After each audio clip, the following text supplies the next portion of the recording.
جس دور پہ نازاں تھی دنیا، اب ہم وہ زمانہ بھول گئے۔ اوروں کی کہانی یاد رہی، ہم اپنا فسانہ بھول گئے۔ اور منہ دیکھ لیا آئینے میں، پر داغ نہ دیکھا سینے میں۔ جی ایسا لگایا جینے میں، مرنے کو مسلمان بھول گئے۔ اور اذانیں اب بھی آتی ہیں مسجد کی فضا میں اے انور، جس ضرب سے دل ہل جاتے تھے وہ ضرب لگانا بھول گئے۔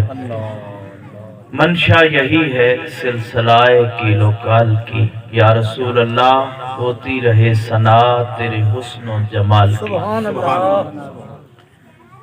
حمد و ثنا خالق ارض و سما کے دربار خاص میں، اور درود لامحدود اللہ کے محبوب دانائے غیوب، منزہ عن کل العیوب، سرکار کائنات، فخر موجودات، سرور سروراں، رحمت عالمیاں، معصوم آمنہ، مالک رکاب امم، شاہ آدم و بنی آدم، شفیع امم، سیدنا و مولانا و ملجأنا و مأوانا، حبیبنا و حبیب ربنا، طبیبنا و طبیب کل قلوبنا، محمد الرسول اللہ علیہ التحیۃ والثناء۔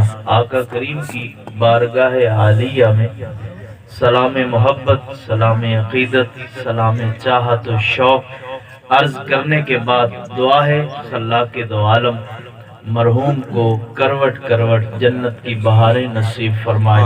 پروردگار عالم جنت میں عرفہ و اعلیٰ مقام عطا فرمائے۔ خالق ارض و سما انہیں جنت کے بستر نصیب فرمائے، جنت کی ہوائیں اور جنت کی فضائیں نصیب فرمائے۔ نیک اور صالح اولاد چھوڑ کے گئے ہیں، یقیناً ان کے لیے باعث تسکین اور باعث راحت ہے۔ اللہ پسماندگان کو صبر جمیل اور صبر پر اجر جزیل عطا فرمائے، اور ایسے اعمال خیر کی توفیق دے جس سے مرحوم کی روح کو تسکین اور سکینہ میسر آئے۔ برادران ذی احتشام، میں نے آپ کی خدمت میں قرآن مقدس سے ایک آیت کریمہ کا حصہ آپ کی گوش گزار کیا ہے۔ اس مختصر سی نشست میں اسی پہلو میں چند ایک گزارشات آپ کی خدمت میں عرض کرنے کی جسارت کروں گا۔ دعا ہے اللہ میری زبان پہ کلمہ حق جاری فرمائے، اور ہم سب کو کلمات خیر کو سن کر اس پہ عمل کرنے کی توفیق عطا فرمائے۔ برادران ذی احتشام، ہم سب مسافر ہیں۔ سفر کے اصولوں سے چھوٹے سے بچے سے لے کر بڑے بندے تک ہر بندہ بخوبی جانتا ہے کہ سفر جتنا بڑا ہو زیادہ راہ اتنا زیادہ لے کے جانا ہوتا ہے۔ توجہ ہے نا سب کی میری جان؟ سفر جتنا زیادہ ہو زیادہ راہ اتنا ہی زیادہ رکھنا پڑتا ہے۔ آپ یہاں سے اگر گڑھ موڑ تک جاتے ہیں تو 40-50 روپے میں گزارا ہو جاتا ہے، لیکن کراچی جانے کے لیے 100-200 میں گزارا نہیں ہوگا، بلکہ ہزاروں کا زیادہ راہ ساتھ لے کے جانا پڑے گا۔ اور حضرات، اللہ سب کو مدینہ دکھائے، اگر وہ سعادت میسر آ جائے تو یقیناً سفر مدینہ کے لیے، چونکہ سفر طویل ہے، زیادہ راہ بھی زیادہ ساتھ لے کے جانا پڑے گا۔ برادران ذی احتشام، میرے سمیت ہم سب ایک سفر کے مسافر ہیں۔ آپ بھی ایک سفر پہ ہیں، میں بھی ایک سفر پہ ہوں۔ ہمارا اس دنیا میں کوئی مستقل پڑاؤ نہیں ہے، مستقل ٹھکانہ نہیں ہے، بلکہ ہم ایک جہان کو چھوڑ کے آئے ہیں، اور اس دنیا میں رہنے کے بعد ہم نے کسی اور جہان میں چلے جانا ہے۔